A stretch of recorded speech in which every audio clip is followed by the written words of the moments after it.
Welcome back to the 5280 Pitch, Women's Soccer at Altitude. I'm Kate Hansen, and obviously we're in another bonus episode. I didn't plan on doing 2 episodes a week, guys, but here we are. So I was fully prepared to not do 2 episodes this week, and then Denver Summit went ahead and blew up the whole roster twice in like 24 hours. So yeah, we're doing a bonus episode.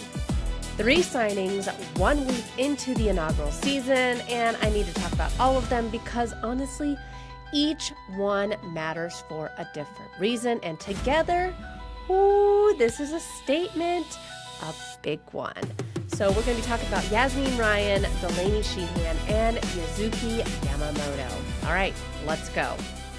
So let's start with the Ryan and Sheehan trade because that one landed like a bomb. Now, I am going to say I did hear rumblings of this on a Reddit thread earlier in the week, and then it came to fruition. So Denver Summit acquired Yazmeen Ryan and midfielder Delanie Sheehan from the Houston Dash in a blockbuster move 1 week into the 2026 NWSL season. And yes, folks, the Denver Summit haven't even played a home game yet. And here's what I keep coming back to. Other clubs showed interest and approached the Dash to sign both Ryan and Sheehan, but the players preferred to come to Denver. They wanted to be here, right here. And for a first-year expansion club still trying to prove that they belong and what their identity is, that's huge. So who are we actually getting? We'll start with Yazmeen Ryan first. Ryan was drafted 6th overall by the Portland Thorns in the 2021 NWSL draft and has won 2 NWSL championships, one with Portland in 2022 and one with Gotham in 2023. She's 27 years old. She's been in big moments. She knows what it takes. And the stats back it up too. So after 49 matches, 9 goals, 8 assists at Gotham, Ryan moved to Houston in a transfer worth up to almost $250,000, $480,000, and was the Dash's top offensive performer last year in 2025, leading the team in both goals and assists. She also made her U.S. Women's National Team debut in October of 2024 and has notched 2 goals in 16 caps under Emma Hayes. So this is a great signing that's coming into Denver in just a week. I don't think she's not going to, for anybody's asking, we're not going to see her in the game against the Pride later on today. We will see her in upcoming games. Hopefully we see her take the pitch when the Denver Summit Open against the Washington Spirit at Mile High. But I'm going to get ahead of myself. So the type of player that Ryan is, and I think that this gets undersold, she is relentlessly versatile. She can play wide, she can play off a striker, she can drop into midfield channels and create from deep. She is not locked into one role, which means that Nick Cushing has options. Real options. He can use her to stretch defenses wide, he can use her as a second striker running in behind, or he can use her as a connecting piece between midfield and attack. That flexibility is so rare and genuinely valuable at this level. She's also, I'm saying this as a compliment, a bit of a chaos agent in the best possible way. She doesn't need things to be perfectly organized to make something happen. She can improvise, she can find a pocket of space in a tight game and manufacture something from nothing. And for a team that's going to face a lot of organized defenses this season, teams that will sit back and try to frustrate Denver, that is exactly the type of profile that you want in your attack. And honestly, she has been through the process of joining a new team, mid-build before, Portland, Gotham, Houston. She knows how to integrate quickly, earn trust, and contribute while a group is still finding itself. That experience is so important for an expansion side. Now, Delanie Sheehan, Ryan is a headline name. I get it, but Sheehan might actually be the signing that changes how this team functions day to day. Sheehan was drafted 33 overall by Gotham in 2021. She won a NWSL championship with them in 23 and developed into one of the most reliable midfielders in this league. During the 2025 season, Sheehan led the Houston Dash with 28 key passes while appearing in every single match. Yes, all 26 matches and totaling over 2,000 minutes. Yep, folks, that's every single game. That's your engine room right there. So now we have not just one Iron Woman in Kaylee Kurtz, we got another one in Delanie Sheehan. She is the type of player who shows up on the stat sheet in ways that don't make headlines. Key passes, ball recoveries, defensive contributions in the middle. She is the connective tissue. She's the player that makes everyone's job easier. Think about what that means in practical terms here. When you have a midfielder who's consistent, who plays every minute, who presses intelligently, who recycles the ball quickly and moves it through to the forwards effectively, your whole team benefits. Your forwards get better services, your defenders get more protection, your shape stays tighter. The team just functions better. It's hard to quantify, but you absolutely feel it when it's missing. And I think we all saw that we were missing that piece when we were faced against Bay FC last week. We were missing that midfielder presence, the one that could help us connect the ball. Now, again, we're not going to harp too much on last week. We only had 10 players. What's done is done.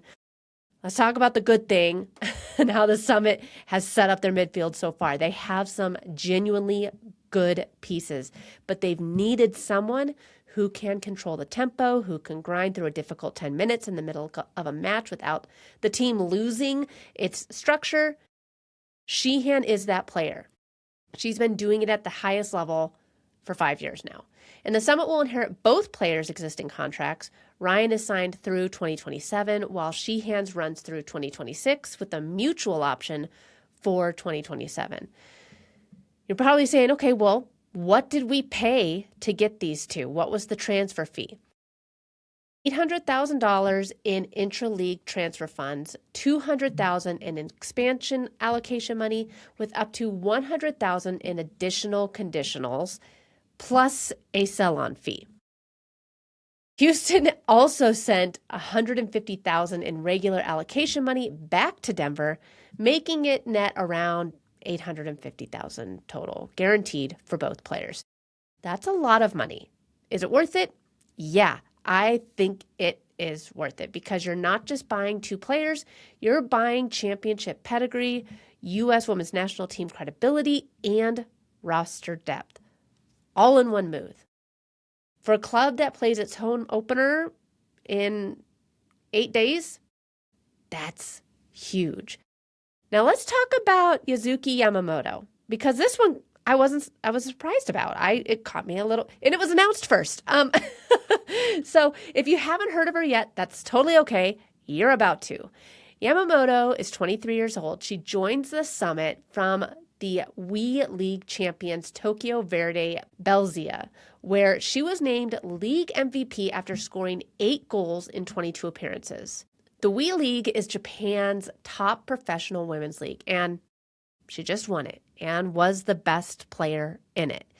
She's also actively playing in the Women's Asia Cup right now with Japan, so she'll join Denver once that tournament is over and has signed a 2-year contract through 2027 with a mutual option through 2028. Now, I want to take a second here and give some context on the WE League because I think it's important. Japan's top women's division is genuinely one of the strongest domestic competitions outside of Europe and the NWSL. The technical quality is high. The tactical sophistication is high. Players who come out of that system, especially players who are starting at 23 years old, are not adjusting from some lower level league. They're coming from a serious environment. The jump to the NWSL is very real, but not as dramatic for some people that are coming from say, the WE League or coming over from Europe. Yamamoto represented Japan at the U17 Women's World Cup in 2018 and the FIFA U20 Women's World Cup in 2022, where she helped Japan finish as runners-up while recording 3 goals and 3 assists. She has been playing in big international moments since she was a teenager. She's 23 now. The ceiling on this player is genuinely exciting. You might say, okay, well, Kate, what kind of player is she? It sounds like she scores a lot of goals. And Denver's own GM described her as someone with tremendous upside who can play on both sides of the ball. So she's a forward who works defensively, who can operate in tight spaces, who's dangerous in the final third. She is not just a goal scorer. She does score goals. She's a press trigger, a creator, a disruptor. That two-way nature is naturally really important in how Nick Cushing wants to play. His team presses, they work. They don't just have pretty attackers who go hide when the other team has the ball. Yamamoto fits that profile to a T. And the timing of this is important too. She's currently in the semifinals of the Asia Cup. Depending how far they go, she might not arrive until April. So Denver's going to have to manage without her for a bit. But the fact that she's at a major tournament, playing at the highest level, playing with that confidence, you're not getting just a question mark. You're getting a player in form who just won a league title, who's competing internationally. You're getting her at a high point. And she's 23. We're talking about a player who could genuinely be a part of the Denver Summit story for the next several years of her prime. When Lindsay Heaps eventually retires, when this team starts its second or third chapter, Yamamoto could be one of the faces of it. And that's the kind of long-range thinking that this front office is showing. So let's zoom out just for a minute, because I don't want to just run through resumes here. I want to talk about what these signings actually mean for this team. Denver came into this season with a lot of promise. We were very excited after the preseason, but it also came with a lot of questions. The attack looked capable but unproven at the NWSL level. The midfield had good pieces but needed a true engine, and the front office was clearly in a win-now mode, which honestly is good. Go for it. You don't typically see that out of expansion teams.